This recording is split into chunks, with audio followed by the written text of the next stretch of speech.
Kapolres Sleman. Sejak kapan jadi Kapolres Anda? Dihidupin, Pak. Ya. Januari tahun lalu, Bapak. 1 tahun ya. Siap. Anda sebelum jadi Kapolres sudah di asesmen belum? Siap, izin kami pada saat Kapolres masih AKBP juga sudah asesmen, Bapak. Sudah. Sudah baca belum KUHP dan KUHP baru? Siap, sudah baca, Bapak. KUHP undang nomor berapa? KUHP yang baru itu nomor berapa? Nomor Kalau sudah Anda sudah baca, Pak. nomor berapa? Nomor 1. Iya, nomor 1 tahun berapa? Nomor 1 tahun 2003, Bapak. 2023. KUHP? 2023. Ulangi. 2025.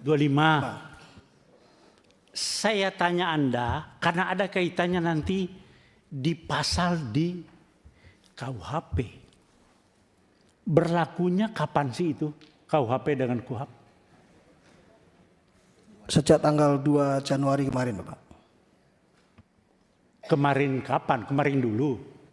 2026. 2026. Siap. Jawabnya begitu kalau Anda Kapolres. Kemarin kok, kemarin apa? Anda Kapolres. Harus melihat sesuatu gitu loh. Pak Kapolres sudah baca pasal 34 KUHP. Sudah baca? Enggak. Ada di situ itu permasalahannya, Pak. Belum baca. Pasal 34 KUHP yang undang-undang nomor 20 tahun 2000 nomor 1 tahun 2023. Pasal 34 bawa enggak? Siap, terkait restoratif justice, Bapak. Bukan, pasal 34 KUHP. Anda itu datang ke sini tentang masalah pasal-pasal, tapi Anda tidak bawa KUHP. Kalau enggak saya pinjamkan, saya bawa nih. Bawa, Pak.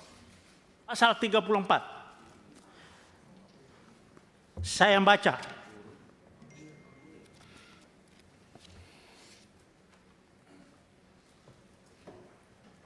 Kalau ya saya Kapolda kamu, masih Kapolda, Anda tidak bakalan sampai ke Komisi 3 dan saya sudah berhentikan Anda.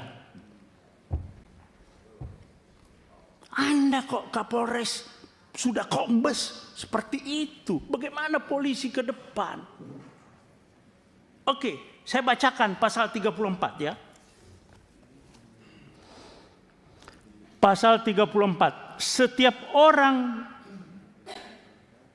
yang terpaksa melakukan perbuatan yang dilarang tidak dipidana jika perbuatan tersebut dilakukan karena pembelaan terhadap serangan atau ancaman serangan ketika yang melawan hukum terhadap diri atau terhadap diri sendiri atau orang lain. Kehormatan dalam arti kesusilaan atau harta benda sendiri atau orang lain. Oke, itu kalau Anda belum jelas, saya bacakan pasal 34 penjelasannya. Itu lebih rinci lagi di situ. Ada penjelasan pasal 34. Ini bukan tindak pidana. Kalau di KUHP Lamu overmah, alasan pembenar bahwa orang itu membela diri. Membela diri, bukan undang-undang lalu lintas. Anda salah menerapkan hukum. Jaksa lagi P21 juga. Anda koordinasi yang nggak benar itu. Polres dengan kejaksaan. Anda koordinasi tapi salah. Bagaimana? Jadi maksud saya begini Pak Kapolres dan Pak Kajari. Ini bukan RJ. bukan RJ. Tidak ada tindak pidana di sini. Sependapat dengan tidak ada tindak pidana.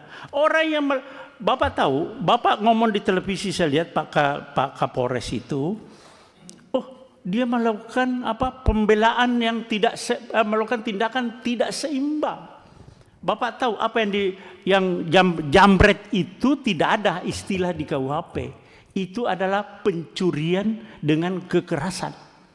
Bukan 36, bukan pencurian biasa, bukan pencurian pemberatan, tapi pencurian dengan kekerasan. Curas itu Pak, curas itu begal. Dia bawa celurit, bawa senjata tajam, bawa apa segala, bisa bawa senjata api. Nah, ketika orang itu, ini bahaya Pak. Nah, Anda bilang tidak seimbang, dikejar oleh suaminya, korban. Orang sipil Pak, tidak punya apa-apa. Orang sipil nggak punya apa-apa itu. Nggak punya, tidak dipersenjatai. Jadi itu bukan tidak seimbang. Memang justru yang tidak seimbangnya itu orang sipil Pak yang mengejar pelaku curas. Bagaimana Bapak bilang tidak seimbang? Ya, jadi coba bolak-balik begini, Anda salah menerapkan suatu pasal. Jadi tindak pidananya adalah curas, ya, pencurian dengan kekerasan. Tersangkanya meninggal dunia, ya selesai SP3. Itu loh Pak Kajari juga. Nah kalau Bapak pakai RJ lagi Pak Kajari, tuntutannya apa sih? Mereka kan pasti ada tuntutan Pak kepada korban ini. Di media sosial juga Pak Kapolres banyak itu di media sosial. Seandainya yang mengejar itu polisi, terus yang meninggal, apakah polisi dipidanakan juga? Kan selama ini nggak pernah polisi ngejar meninggal orang itu kan tidak dipidanakan juga. Jadi pasal 34 Pak, nanti coba Bapak buka, terus penjelasannya juga itu alasan pemaaf. Karena orang ini jadi korban Pak. Orang korban jangan jadikan tersangka. Ini kenapa Pak Kajari juga begitu, P21, langsung RJ. RJ itu ada tuntutan lagi toh Pak. Nah saya mau tanya Pak Kajari, dia minta berapa sih? Atau apa tuntutannya yang dari sana? Ya jawab Pak.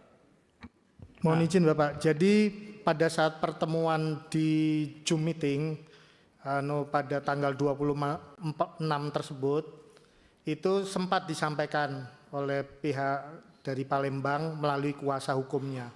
Karena saya suruh bicara sendiri, keluarga yang dalam hal ini sebagai jambret itu tidak mau Pak.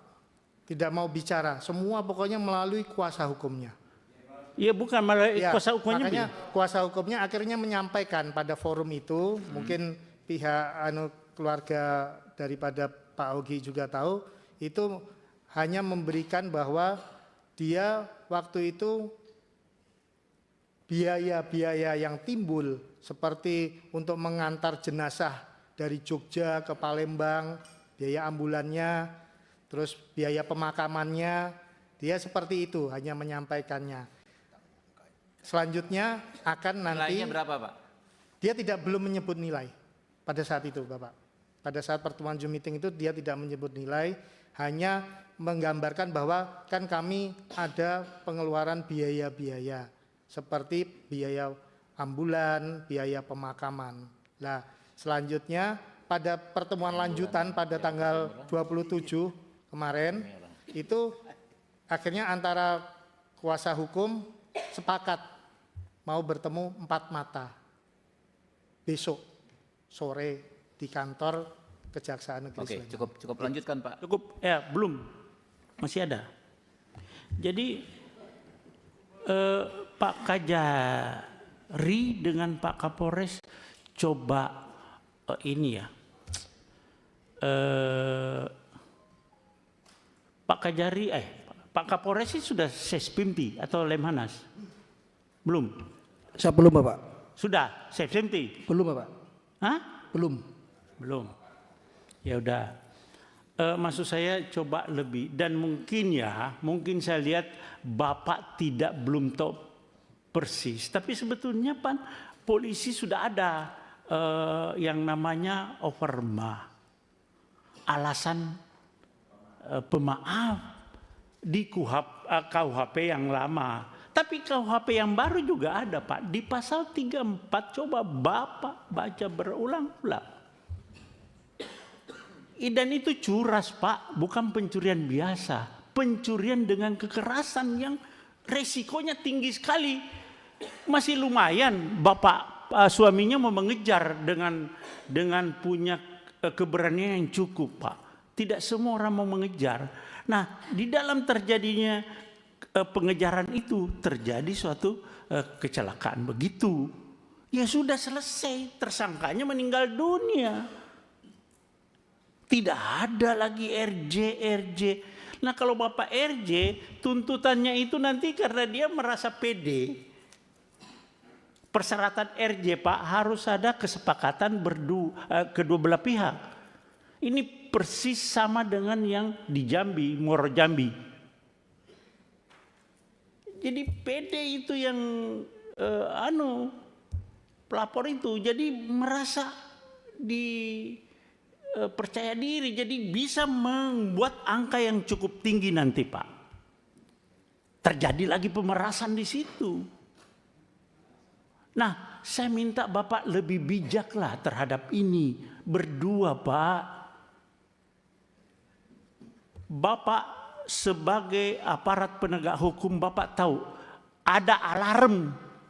Bapak bukan dengan gagah berani menyampaikan unsur-unsur pidana ini. Tidak. Coba lihat di media sosial bagaimana tanggapan masyarakat. Itu sinyal bahwa Bapak salah di dalam menerapkan pasal di situ. Iya Pak ya, Pak Kapolres.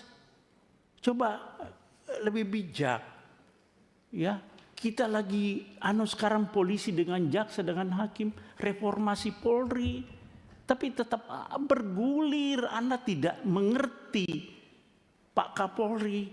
Bagaimana sih Polri kita ini jaga supaya marwah Polri ini lebih dipercaya kepada masyarakat. Tapi Bapak ada kegiatan potongan-potongan kelakuan Polri yang membuat citra Polri semakin buruk. Kita berusaha Pak, kita di sini semua sepakat Polri itu di bawah Presiden. Ini semua perdebatan, tapi Bapak jangan mencederai ini. Ya saya kira itu Bapak coba, kalau saran saya ini SP3 Pak. Terima kasih. Assalamualaikum warahmatullahi wabarakatuh. Siap, yang berikut Pak Jamil, nanti Pak Abdu ya. Terima kasih. Ketua, Bapak Ibu anggota Komisi 3 yang saya hormati.